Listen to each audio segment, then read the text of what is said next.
FIR न करने के लिए दबाव डाला जा रहा है उनके परिवारों को, वहां पर हम लोग क्या कर रहे हैं, क्या कर सकते हैं। जहां जहां पर एफआईआर फाइल हुए हैं उसमें अनेकों लोगों के नाम भी हैं, लेकिन बहुत सारे लोगों को, गुमनाम लोगों को भी उसमें रखा गया है।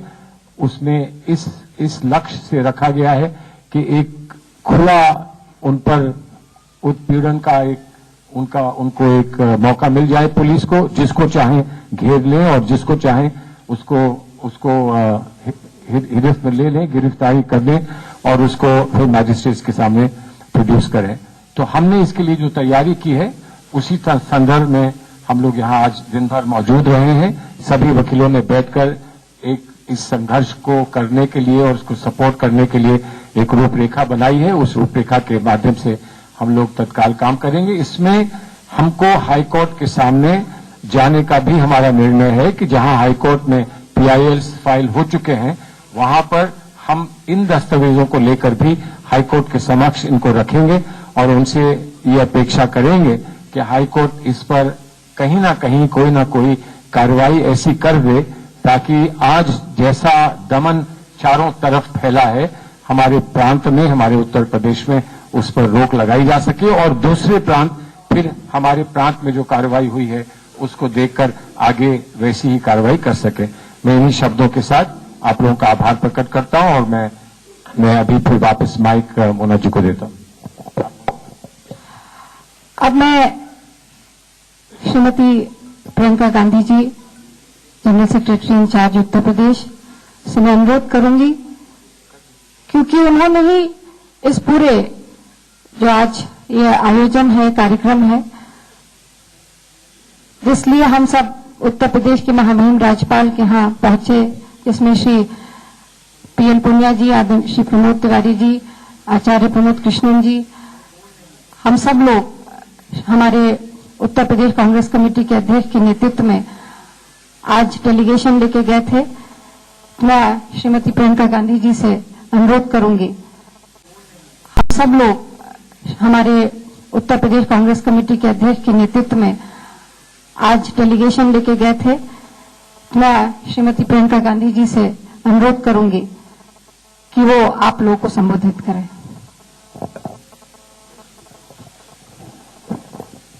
नमस्कार। सबसे पहले तो आप सबको धन्यवाद, आपने काफी इंतजार किया, उसके लिए मैं आपकी आभारी हूं। जैसे सलमान जी ने कहा, आज सुबह हमारी तरफ से राज्यपाल जी महोदया को एक चिट्ठी भेजी गई है। वो दरअसल एक कंप्लीट डॉक्यूमेंटेशन है उन बातों का जिसका जिक्र आप मीडिया में भी कर रहे हैं, कुछ दिनों से हम सब देख रहे हैं, पूरा प्रदेश देख रहा है कि प्रदेश सरकार, प्रशासन और पुलिस द्वारा कई अराजकता फैली है। उन्होंने ऐसे कदम उठाए हैं जिनका कोई न्याय या लीगल आधार नहीं है। मैं उसके कुछ मिसाल आपको दूंगी जो मैंने इस चिट्ठी में लिखी हैं। ये तो काफी एक एग्जॉस्टेड डॉक्यूमेंट है, लेकिन उसके मैं कुछ एक आध मिसाल दूंगी और मैं अपना भी अनुभव बताऊंगी। आप जानते हैं कि मैं बिजनौर गई थी, वहां 2 बच्चों की मौत हुई, एक 21 साल का, एक 22 साल का। एक लड़के का नाम अनस, दूसरे का नाम सुलेमान। एक लड़का एक कॉफी मशीन को चलाता था अपने परिवार की आमदनी के लिए। वो अपने घर के बाहर खड़ा था अपने पिताजी के साथ, तो पिताजी को कहा कि मैं 5 मिनट में आ रहा हूं, दूध लेने जा रहा हूं। पिताजी ने कहा देखिए अभी मत जाओ, कुछ आवाजें आ रही हैं वहां से। तो कहा मैं अभी 5 मिनट में आता हूं, बस दूध लेके आता हूं। वो बच्चा चले गया, गली में से निकला, वो गली भी मुझे दिखाई उस परिवार ने।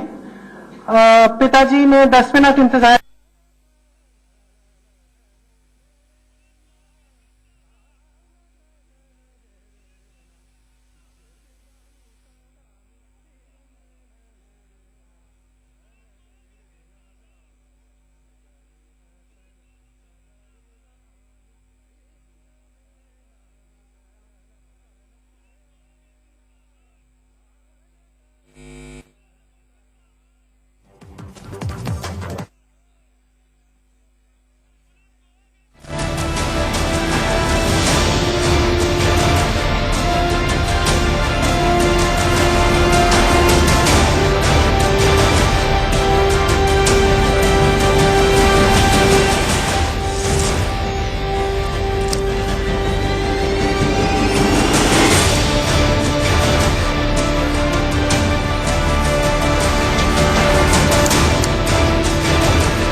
लखनऊ में कांग्रेस की तरफ से प्रेस कॉन्फ्रेंस की जा रही है।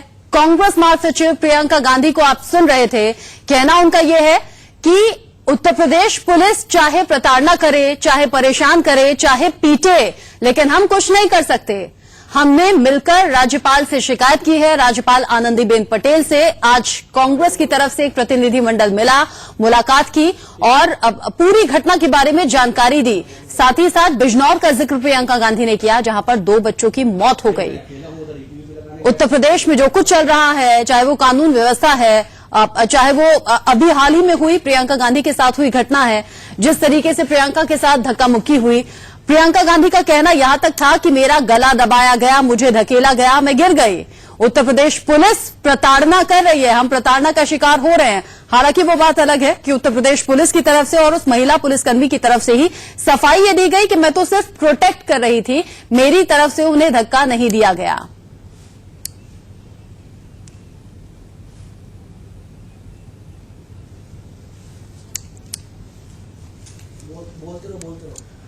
लखनऊ में फिलहाल कांग्रेस की प्रेस कॉन्फ्रेंस चल रही है प्रियंका गांधी के साथ और तमाम बड़े नेता पहुंचे हुए हैं और साथ ही साथ हम आपको तस्वीरें भी दिखा रहे हैं।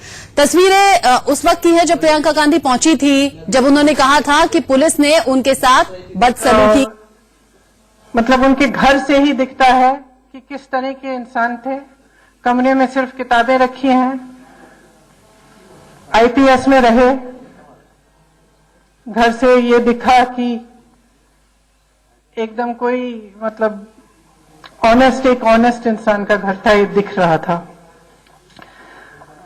उन्होंने एक फेसबुक पोस्ट डाली इस कानून के खिलाफ और उस फेसबुक पोस्ट के साथ एक और फेसबुक पोस्ट डाली जिसमें कहा कि जो भी प्रदर्शन करने जाए शांतिपूर्वक प्रदर्शन करे। उनके घर कोई आया, पुलिस आई, घर से उनको उठाकर गिरफ्तार किया गया। उनकी 75 साल की बीवी बीमार है, पलंग से उठ नहीं सकती, रो रही थी, बहुत घबराहट थी कि क्या होगा, क्योंकि उनको एक ऐसी लिस्ट में डाला गया है जिसमें 48 लोगों के नाम हैं। उसमें हमारी कांग्रेस की प्रवक्ता सदफ जफर का भी नाम है। उनके भी बच्चों से मैं मिली। एक 10 साल का छोटा बच्चा, 16 साल की बच्ची अकेले अपने घर में रह रहे हैं 4 बिल्लियों के साथ। कोई बड़ा नहीं है घर में। बेटी खुद खाना वाना पकाती है। रिश्तेदार हैं लेकिन साथ नहीं रहते। अपनी माँ का बेसब्री से इंतजार कर रहे हैं, कोई खबर नहीं है, माँ से अभी तक मिले नहीं है। माँ क्या कर रही थी, कौन सा बड़ा जुल्म था उनका, सड़क पर खड़ी हुई थी, वीडियो ले रही थी। प्रदर्शन चल रहा था, उस प्रदर्शन का वीडियो ले रही थी। उनका अरेस्ट भी उस वीडियो पे है। दारापुरी जी की मैं बात कर रही थी। 48 लोगों के साथ उनका नाम एक लिस्ट में है। उन लोगों पर, माफ करिए मैं ढूंढती हूं क्योंकि लंबी चौड़ी लिस्ट है। उन लोगों पर इस तरह से मिल नहीं रहा, इस तरह के केस लगाए गए हैं, सीरियस, एकदम सीरियस तरह से केस, जबकि एक जना घर पे था, एक जने एक वीडियो ले रही थी। तीसरे दीपक कबीर सदर जफर जी के बारे में पूछने गए, थाने में वहीं पर अरेस्ट कर दिया गया। उसका नाम इस 48 लोगों की लिस्ट में डाला गया जिन पर बहुत भयानक केस लादे गए हैं। इसी तरह से वाराणसी में कई बच्चे, बनारस हिंदू यूनिवर्सिटी के और दूसरी यूनिवर्सिटियों के भी कई बच्चे प्रदर्शन कर रहे थे, शांतिपूर्वक प्रदर्शन कर रहे थे, कोई हिंसा नहीं, कोई ऐसी बात नहीं। उनको उठा के जेल में डाला गया। उनमें राज अभिषेक सिंह, अनंत शुक्ला, नीरज राय, दिवाकर सिंह, विवेक मिश्रा, रोहन कुमार, चंदन सागर, दीपक सिंह, सारे 24-25 साल के बच्चे। दिवाकर सिंह उम्र 30 साल, पीएचडी कर रहे थे। धनंजय त्रिपाठी 32 साल, पीएचडी कर रहे थे। ये सब बच्चे अपनी एमए परस्यू कर रहे थे। आयुर्वेद रविंद्र भारती 25 साल के। इनके साथ सोशल एक्टिविस्ट एकता और रवि शेखर, जिनका 15 महीने का बच्चा घर पर अभी भी इंतजार कर रहा है। ये तो वो केस हैं जिनके बारे में हम सब जानते हैं, जिनका रिकॉर्ड है, जिनके के बारे में मीडिया में लिखा गया है। मीडिया के रिपोर्ट्स और ऑफिशियल रिपोर्ट्स के मुताबिक 5,500 लोग गिरफ्तार हुए हैं, 1100 डिटेन हुए हैं और 1100 लोग गिरफ्तार हुए हैं। ये ऑफिशियल रिपोर्ट्स हैं। अनऑफिशियली ये नंबर डिटेंशंस और जेल का से जेल किए गए हैं, जैसे आपने कहा गुमनाम तरह से अननेम्ड व्यक्ति हैं, उनको पीटा जा रहा है, मारा जा रहा है।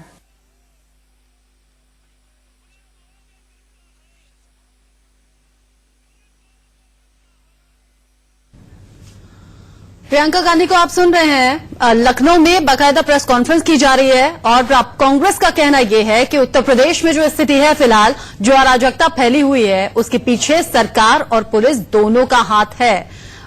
उनके साथ बदसलूकी हुई। साथ ही उन्होंने उस सूची का जिक्र किया जिन्हें गलत मामलों में फंसाकर जेल में डाल दिया गया।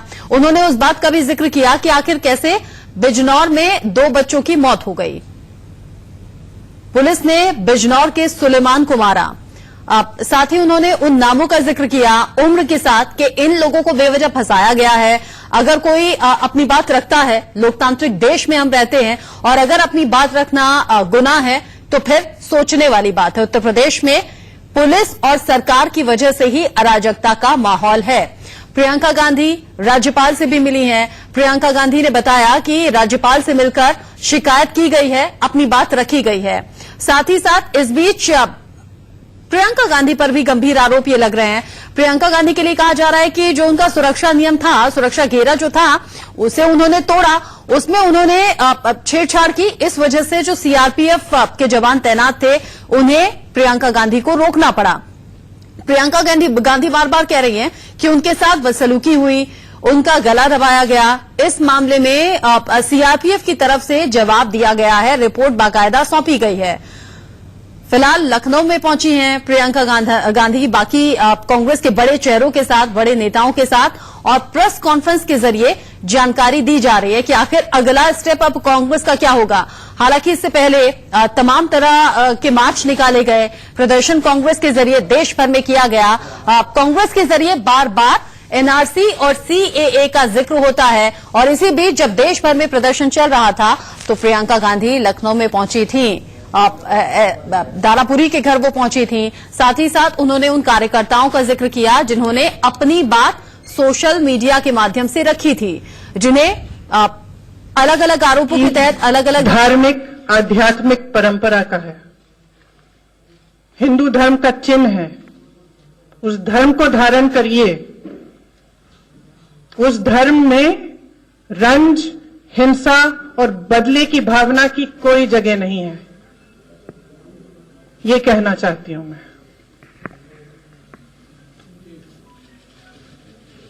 कुछ पूछना है? एक एक करके पूछिए प्लीज। जो मेरी मांगे थी, जो हमारी मांगे हैं, वो भी सुना देंगे, पढ़नी पड़ेंगी। उत्तर प्रदेश सरकार के गृह विभाग और डीजीपी द्वारा तुरंत आदेश जारी करके पुलिस और सरकार द्वारा किए जा रही हिंसात्मक, गैर कानूनी और आपराधिक कार्यवाही का तुरंत रोका जाए। मौजूदा हाई कोर्ट जज या सेवानिवृत्त हाई कोर्ट जज की निगरानी में शांतिपूर्ण ढंग से विरोध प्रदर्शन कर रहे लोगों पर लगाए गए मुकदमों की सत्यता और वैधता तत्काल निष्पक्ष जांच का आदेश दिया जाए। न्यायिक प्रक्रिया पूरी किए बिना संपत्तियों को सील करने, संपत्ति जब्त करने और अन्य दंडात्मक कार्यवाही पर तुरंत रोक लगाई जाए। शांतिपूर्ण ढंग से विरोध प्रदर्शन करने वाले विद्यार्थी जो निर्दोष हैं, उन पर किसी तरह की एकेडमिक और कानूनी कार्यवाही नहीं की जाए। ये हमारी 4 मांगे हैं। अब पूछिए। प्लीज एक एक करके, प्लीज प्लीज। देखिए मैं जवाब, आप पूछिए ही मत, मैं जवाब दे देती हूँ। मेरी सुरक्षा का सवाल एक बड़ा सवाल नहीं है। मेरी सुरक्षा का सवाल एक बहुत छोटा सवाल है जिस पे चर्चा करने की जरूरत नहीं है। आज हम प्रदेश की सुरक्षा का सवाल उठा रहे हैं, हम आम जनता की सुरक्षा का सवाल उठा रहे हैं।